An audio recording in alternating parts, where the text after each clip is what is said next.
पिछले 2 वीडियो से लगातार गट हेल्थ के बारे में बात करते आ रहे हैं, लेकिन लोगों के रिएक्शंस देखने के बाद मुझे थोड़ी सी ये बात समझ में आई कि बहुत ज्यादा संख्या में लोग ये पूरी तरह से नहीं समझते कि ये गट एग्जैक्टली होता क्या है।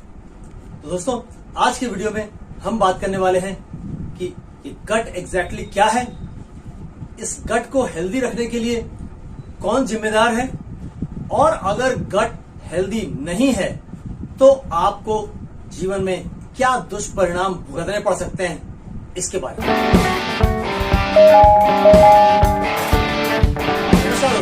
मैं हूं न्यूट्रिशन गुरु संजीव पांडे और आपका बहुत स्वागत है हेल्थ खजाना में।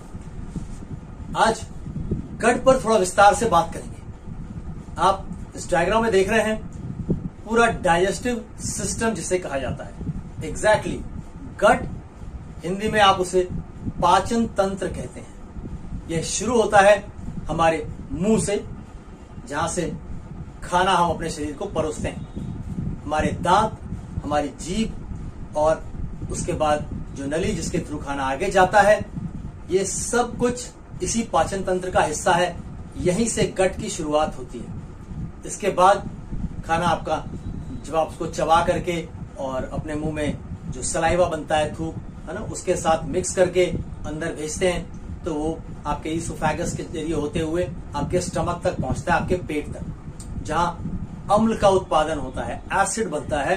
वहां आपने उसको दांतों से जितना चबा दिया गुड, लेकिन फिर भी जो टुकड़े रह गए वो जाकर के वहां पर उस एसिड में पूरी तरीके से गल करके छोटे छोटे कणों में बट जाते हैं, जिससे उसमें से जो वेस्ट मटेरियल है वो और जो न्यूट्रिशन है वो अलग अलग किया जा सके। इसके बाद यहां से प्रोसेसिंग आगे बढ़ती है इंटेस्टाइन की तरफ को, और फिर लार्ज इंटेस्टाइन, स्मॉल इंटेस्टाइन, और ऐसे होते हुए लास्ट तक रेक्टम, जहां से कि जो वेस्ट प्रोडक्ट है शरीर से बाहर जाता है। ये पूरा सिस्टम ही गट कहलाता है, पाचन तंत्र। ये गट हेल्दी कैसे रहता है, कौन लोग जिम्मेदार हैं इसको गट को हेल्दी रखने के लिए। गट के हेल्दी रहने का मतलब क्या होता है? मतलब होता है ये कि ये पूरा तंत्र जिस तरह से काम करना चाहिए, सही तरीका जो है, उस तरीके से काम कर सके। अगर वो अपना काम ठीक से कर पा रहा है तो वो स्वस्थ है, तो आपका गट हेल्दी है। और अगर इसमें कोई अड़चन पैदा हो रही है, ये काम ठीक से नहीं हो पा रहा, जैसे आपको खट्टी डकारें आती हैं, कुछ गले में जलन महसूस होती है, गैस बनती है, कॉन्स्टिपेशन होता है ना, खाना खाते ही ऐसा लगता है कि आपको वॉशरूम जाने की जरूरत है, इस तरह के अननेचुरल जो सिम्टम्स हैं अगर आ रहे हैं आपके डाइजेशन से रिलेटेड, तो आपकी गट हेल्थ ठीक नहीं है। तो इसको ठीक रखने की जिम्मेदारी किसकी है? इसको ठीक रखने की जिम्मेदारी जिसकी है उसके बारे में हमने पिछले वीडियो में बात की थी, प्रोबायोटिक। प्रोबायोटिक यानी गुड बैक्टीरिया। ये बैक्टीरिया कहां से आ गया हमारे इस पूरे फंक्शन के बीच में? जी हां, इस पूरे गट के अंदर इतनी बड़ी तादाद में बैक्टीरिया उपलब्ध है, आप यूं समझ सकते हैं कि जितने आपके बॉडी के सेल्स हैं उससे 10 गुना ज्यादा। और ये मुंह से ही शुरू होता है ना, आपके मुंह में बहुत तादाद में बैक्टीरिया है, और आगे चलते हुए आपकी इंटेस्टाइन तक बहुत तादाद में बैक्टीरिया होता है। अलग अलग तरह के बैक्टीरिया अलग अलग जगह पर हैं। जो गुड बैक्टीरिया हैं उनका अलग अलग फंक्शन है आपके गट में अलग अलग जगह पर। तो यही जो बैक्टीरिया है जिसे हम प्रोबायोटिक नाम से जानते हैं, इसी की जिम्मेदारी है आपके पूरे गट को हेल्दी रखने की। अब उसकी जिम्मेदारी तो हो गई, लेकिन उसकी जिम्मेदारी वो अच्छे से पूरी कर सके, उसमें हमारा रोल है। हमारा क्या रोल है? हमें उस बैक्टीरिया को वो माहौल देना होगा जिसमें वो अच्छे से रह सके, बढ़ सके। हमें उसे वो चीजें देनी होंगी जिससे वो खा के फल फूल सके, जिसे कहते हैं प्रीबायोटिक, जो हमने पिछले वीडियो में बात की थी। इन सभी वीडियोस के लिंक मैंने इस वीडियो के नीचे डिस्क्रिप्शन में दे दिए हैं, आप उन पर जाकर के पूरी बात अच्छे से समझ सकते हैं। तो जो प्रीबायोटिक है, फाइबर, जिस पर वो जो प्रोबायोटिक है वो फले फूलेगा, उसको हमारे शरीर को हम दें, ये हमारी जिम्मेदारी है। तो इस तरीके से ये बैक्टीरिया ही जिम्मेदार है आपके पूरे गट को हेल्दी रखने में। प्रोवाइडेड कि आप उस बैक्टीरिया को हेल्दी रहने में मदद करें। नेक्स्ट, अगर हम इस गट को हेल्दी नहीं रख पाए किन्हीं कारणों से, ज्यादातर कारण हम जान रहे होते हैं लेकिन फिर भी अनजान बन जाते हैं, तो अगर हम अपने गट को अनहेल्दी रखते हैं, हमारा पाचन तंत्र ठीक नहीं रहता, तो हमें जीवन में क्या दुष्परिणाम भुगतने पड़ सकते हैं, इस पर थोड़ा विस्तार से बात करेंगे। नंबर 1, आपको डाइजेस्टिव प्रॉब्लम्स क्रिएट होने लग जाएंगे। जैसे मैंने बात की अभी आपसे, गैस की प्रॉब्लम होने लग जाएगी, आपको डायरिया हो सकता है, देन कॉन्स्टिपेशन के शिकार हो सकते हैं, और आपको इरिटेबल बाउल सिंड्रोम, IBS जिनको है उनसे पूछिए उनके जीवन की क्या स्थिति है, बहुत ही कष्टदायी। ऐसी तमाम छोटी बड़ी समस्याओं का शिकार हो सकते हैं आप। ये सब डाइजेस्टिव प्रॉब्लम्स हैं। आपका जो इम्यून सिस्टम है वो बहुत वीक हो सकता है अगर आपकी गट हेल्थ अच्छी नहीं है तो। आपकी जानकारी के लिए बताएं कि हमारे इम्यून सिस्टम का जो मेजर हिस्सा है, बड़ा भाग, वो हमारे गट में ही रहता है, और अगर गट अनहेल्दी है तो उस इम्यून सिस्टम को वो सब चीजें नहीं मिल पाएंगी जो उसको चुस्त दुरुस्त रहने के लिए चाहिए। तो आपके गट में अगर इम्बैलेंस क्रिएट हो रहा है, किसका इम्बैलेंस? माइक्रोब्स का। वो जिन बैक्टीरिया की बात हमने की, गुड बैक्टीरिया, बहुत सारे नाम है उसको, है ना, माइक्रोब्स कहा जाता है, गट फ्लोरा कहा जाता है, माइक्रोबायोटा कहा जाता है। ये सब नाम उसी के लिए है जिसे हम प्रोबायोटिक कहते हैं। अगर इसका इम्बैलेंस हुआ, यानी कि गुड बैक्टीरिया की मात्रा घट गई, तो बैड बैक्टीरिया की मात्रा ऑटोमेटिकली बढ़ जाती है, और इस इम्बैलेंस की वजह से आपका इम्यून सिस्टम धाराशायी हो सकता है। आप परेशान हो जाएंगे, बार बार छोटी बड़ी कोई ना कोई हेल्थ चैलेंज आपको आता ही रहेगा।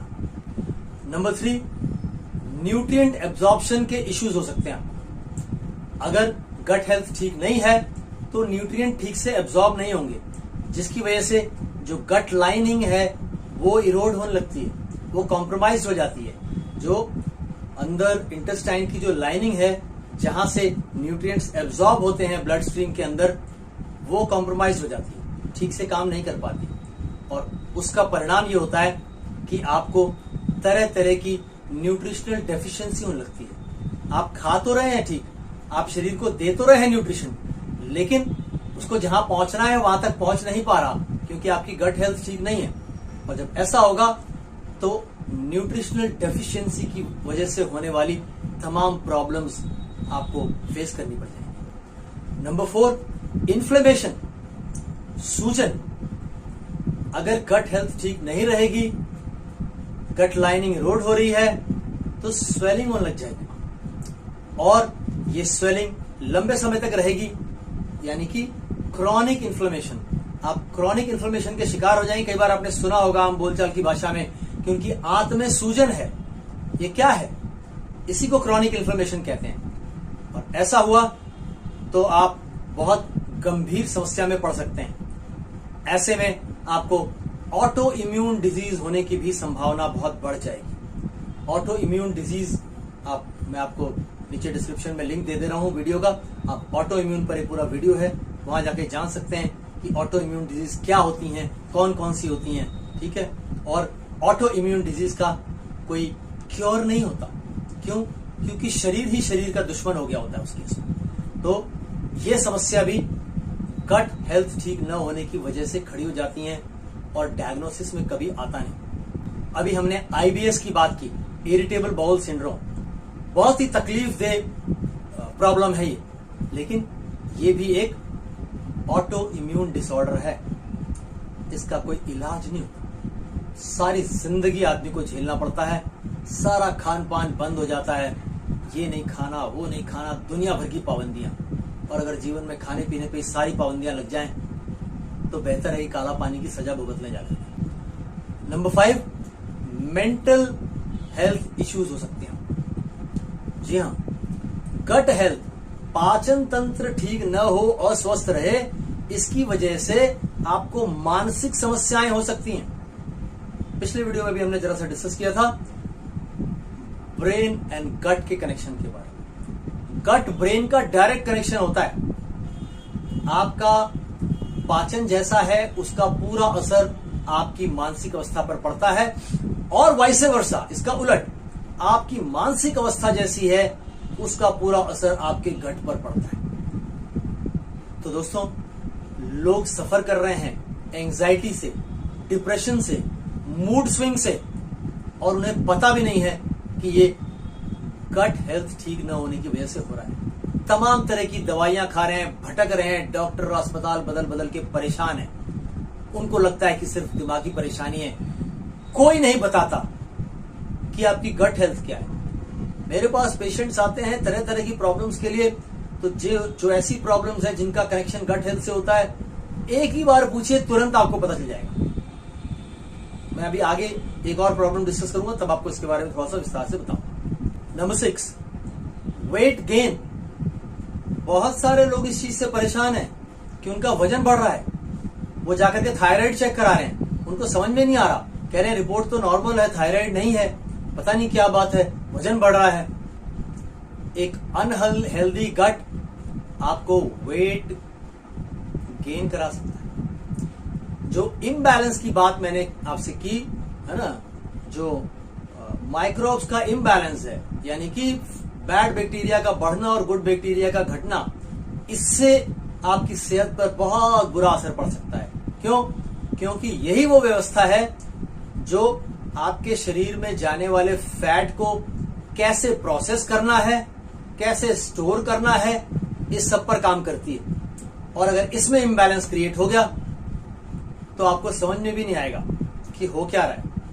आप बहुत सारी एक्सरसाइज कर रहे होंगे, बहुत सारी डाइटिंग कर रहे होंगे, लेकिन आपकी गट हेल्थ ठीक नहीं रहती, और उसको लोग मेजर इशू की तरह लेते नहीं है। बहुत बार मैंने ऐसे लोगों से पूछा है जो वेट कम करना चाह रहे थे और बात करने लगे, और जब उनसे पूछता हूं कि डाइजेशन के बारे में, तो पता चलता है कि बहुत बुरी तरह से प्रभावित है, और वो सिर्फ वेट कम करने पे लगे हुए हैं। वो होगा नहीं कभी भी। क्यों? क्योंकि जो फैट की प्रोसेसिंग है, स्टोरेज है, वो डिस्टर्ब्ड है। साथ ही यही रेगुलेट करता है आपके हंगर हार्मोन्स को। आपको जो भूख लगती है, कब लगेगी, कितनी लगेगी, जो आपके हंगर हार्मोन्स हैं, उनको भी यही सिस्टम रेगुलेट करता है, जिसे हम माइक्रोबायोम कहते हैं। तो आपको लगता है कि आप वेट कम कर रहे हैं, आप बहुत सारा काम कर रहे हैं वेट कम करने के लिए, लेकिन आपसे कंट्रोल नहीं होता, बार बार खाने का मन करता है। कुछ ऐसी चीजें जो कि आपको नहीं खाना चाहिए, आपको पता है कि आपकी सेहत के लिए नहीं ठीक है, लेकिन फिर भी आप एक्सक्यूज निकालकर खा लेते हैं। वहां इसका रोल है, वो आपके हंगर हार्मोन्स को डिस्टर्ब कर रहा है। Number 7, food sensitivity. बहुत से लोगों को आपने सुना होगा दूध की कोई चीज नहीं खा सकते, यहां तक कि अगर बिस्किट है और उसमें भी दूध पड़ा है तो नहीं खा सकते, केक है उसमें मलाई पड़ी है तो नहीं खा सकते। क्यों? उनको प्रॉब्लम होती है, उसे कहते हैं लैक्टोस इंटॉलरेंस। इसी तरीके से और बहुत सारी खाने की चीजें हैं। बहुत सारे लोगों को गेहूं, व्हीट इंटॉलरेंस, कई ऐसी खाने की चीजें हैं जिससे लोगों को प्रॉब्लम हो जाती है, वो नहीं खा सकते, वो जीवन में कभी उसको खा नहीं पाएंगे, ऐसी स्थिति में चले जाते हैं। ये डिस्टर्बेंस भी इसी की वजह से होता है। गट हेल्थ अच्छी नहीं है और इसी कारण से एलर्जीज हो जाती हैं। कोई ऐसी चीज जो इस तरीके से प्रभावित करती है कि आपका शरीर बर्दाश्त नहीं कर पाता और आप परेशानी में पड़ जाते हैं, यही एलर्जी है और कुछ भी नहीं। आप किसी चीज को आपकी बॉडी जो है वो रेजिस्ट नहीं कर पा रही, लेकिन बाकी लोगों की कर पाती है, जो कि नॉर्मल है, और आपकी नहीं कर पा रही, तो वो एबनॉर्मल है, आपकी गट हेल्थ कॉम्प्रोमाइज्ड है। Number 8, skin problems. ये बहुत मेजर इशू है। जहां भी स्किन प्रॉब्लम्स हैं और लोग अस्पतालों के चक्कर लगा रहे हैं, दवा खा खा के परेशान हैं, कोई डॉक्टर, कोई हॉस्पिटल उनसे ये नहीं पूछ रहा आपकी गट हेल्थ कैसी है। गट हेल्थ डिस्टर्ब रहेगी तो मेजर स्किन प्रॉब्लम्स होती हैं। बहुत सारे पेशेंट्स आते हैं एक्ने से परेशान हैं, एक्जिमा है, एक्जिमा आप समझते हैं ठीक नहीं होता, इन्फेक्शन हो जाएगा, ठीक ही नहीं होगा, कितनी भी दवा खिलाते नहीं। इसी तरीके से सोराइसिस एक स्किन का डिसऑर्डर है। ये सब गट हेल्थ पर निर्भर करता है, ये प्रॉब्लम्स ठीक होंगी या नहीं।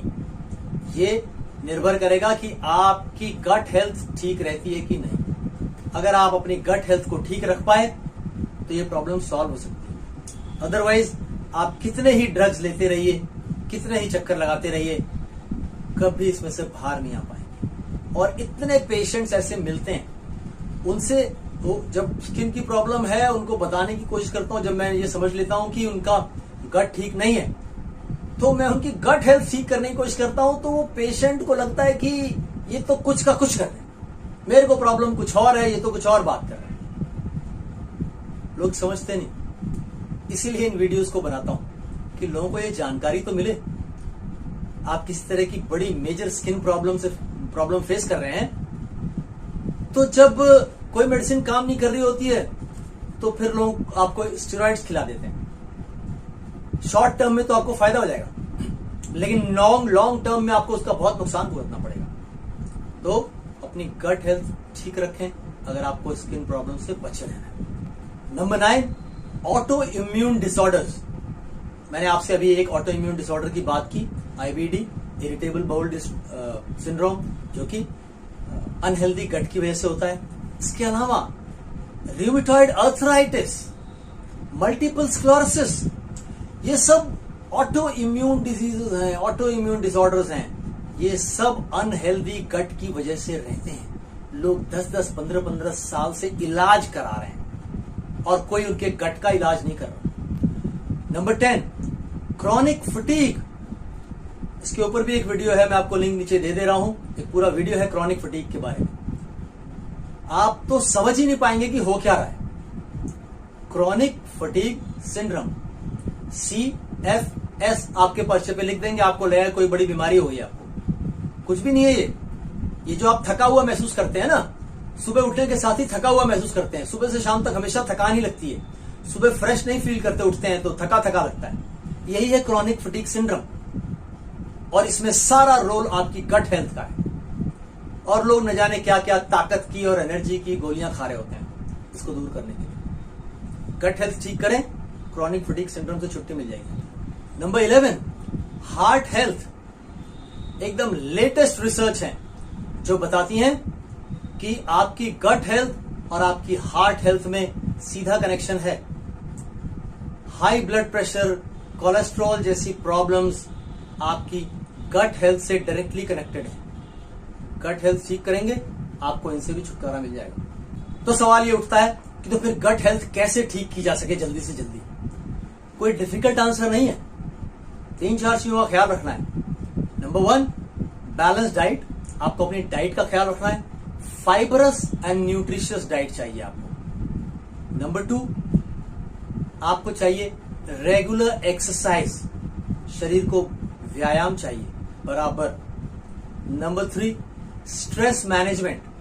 जो तनाव है सुबह से लेकर शाम तक, हफ्ते के 7 दिन, साल के 365 दिन, उसको मैनेज करने का बंदोबस्त करना पड़ेगा आपको। मेरे चैनल पे तमाम ऐसे वीडियोस हैं जहां आप इनके बारे में डिटेल में जान सकते हैं। एंड नंबर 4, आपको प्रो एंड प्रीबायोटिक्स की हेल्प लेनी होगी। हम नेक्स्ट वीडियो में इसी प्रो और प्रीबायोटिक्स के शॉर्टकट और सीधे समाधान के बारे में बात करने वाले हैं। तो आपकी गट हेल्थ आपकी ओवरऑल हेल्थ में एक बड़ा रोल प्ले करती है और इस गट हेल्थ को चुस्त दुरुस्त करने के लिए हम नेक्स्ट वीडियो में आपको एक प्रोडक्ट डिटेल आउट करेंगे जो कि आपके लिए शॉर्टकट और श्योर शॉट बंदोबस्त हो सकता है। तब तक के लिए स्वस्थ रहिए, मस्त रहिए। जय हिंद।